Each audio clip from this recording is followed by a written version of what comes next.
Every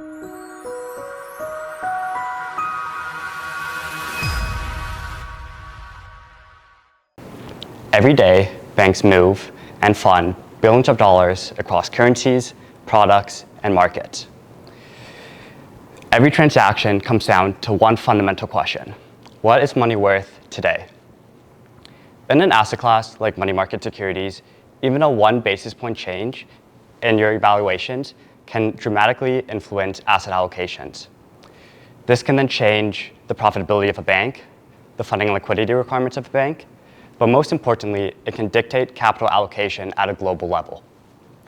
During my time at RBC, I was able to further develop and maintain these pricing models, but also use the outputs of these pricing models as inputs into further balance sheet analytics. The core of my work can be subdivided into 2 main categories. Firstly, the pricing and valuations of securities, and secondly, insights into the bank's balance sheet. The first thing you do when you price a security is forecast future cash flows. We can then construct our discount curves from baseline curves such as CORA for Canadian dollar currencies, SOFR for American dollar currencies, and so forward. Once we discount these future cash flows and sum them together, we have the fair value of our instrument. We can then calculate accrued interest.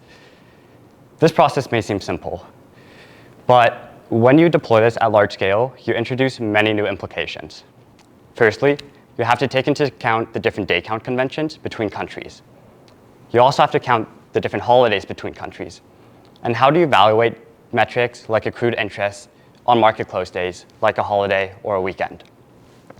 Once we do our evaluations, we can then move forward into looking into our balance sheet. Here, we can calculate the P&L of the various trading desks. We can calculate the net interest margins of the various trading desks. We can also categorize each individual trade the bank does into one of many business segments. Then we can look at these business segments and decide which one of these do we want to allocate more capital to and which ones do we want to take capital away from. The work my team does and the outputs of the models my team produces has direct implications. Firstly, it determines the market price of many securities.